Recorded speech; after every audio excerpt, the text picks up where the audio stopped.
Well, that was a Friday night beatdown.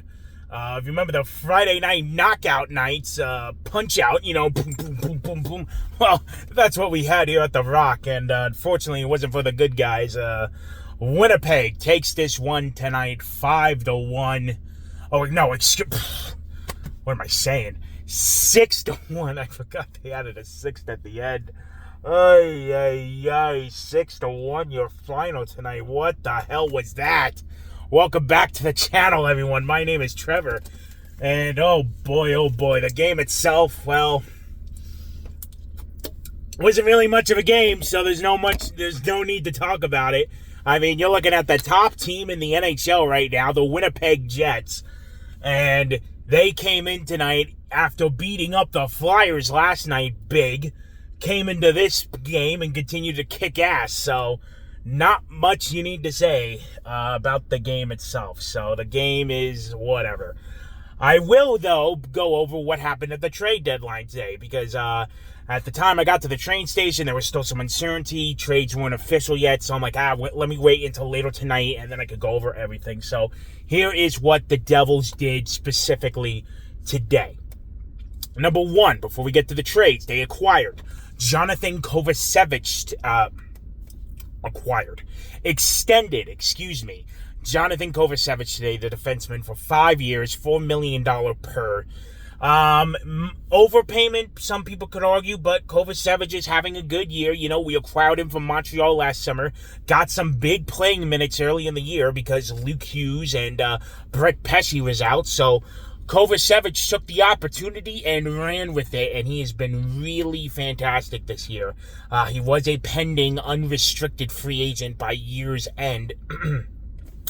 I thought he was just going to go hit the open market. I'd be truthfully honest with you. But the word is they got a deal done, so there you go. Kovacevic locked up. So now it's really interesting for the Devils because Dougie's locked up, Pesce's locked up, Siegenthaler's locked up, Dylan is locked up, Kovacevic is locked up, Luke Hughes extension coming this summer. What do you do with Simon Nemec and Seamus Casey, all right? So those are the two wild cards now. You have a log jam now on that back end, so I wonder what Fitzgerald has in mind for those two. So we'll have to wait and see. What else? Devils acquired Cody Glass today from the Pittsburgh Penguins. That was a third-round pick, and, what's the dude's name? Chase Stillman in that deal going to Pittsburgh.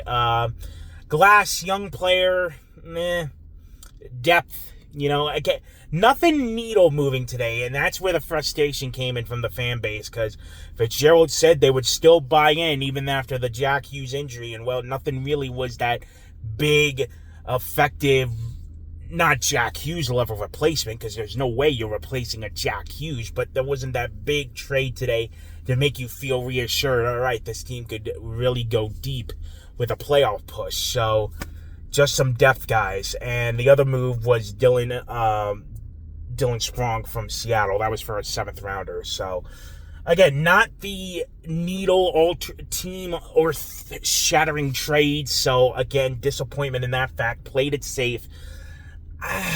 I mean, it's tough because it was a seller's market this year. If you've been paying attention for what some of these guys have been going for, do you really want to sell a Seamus Casey, a Simon Nemec in whatever this market is right now for rentals?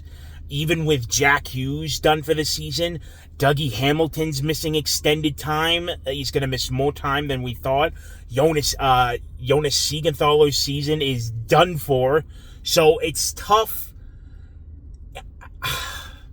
They didn't fully punt, but they didn't fully commit. That's what I'm taking away from this trade deadline.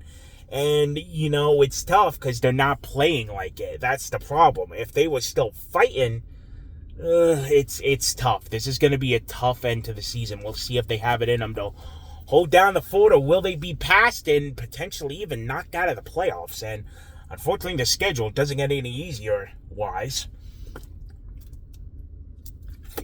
Still got to play Winnipeg again near the end of the month. Edmonton's coming to town.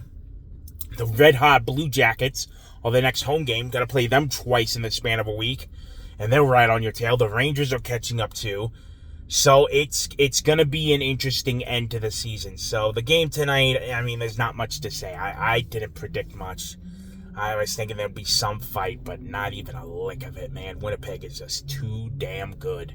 So we'll see if it translates to the playoffs for them, because that's where they've been struggling in the past couple years, and that's all they care about at this point. So that will do it for this one this evening. My next video will be Tuesday night after the Columbus Blue Jackets come into town.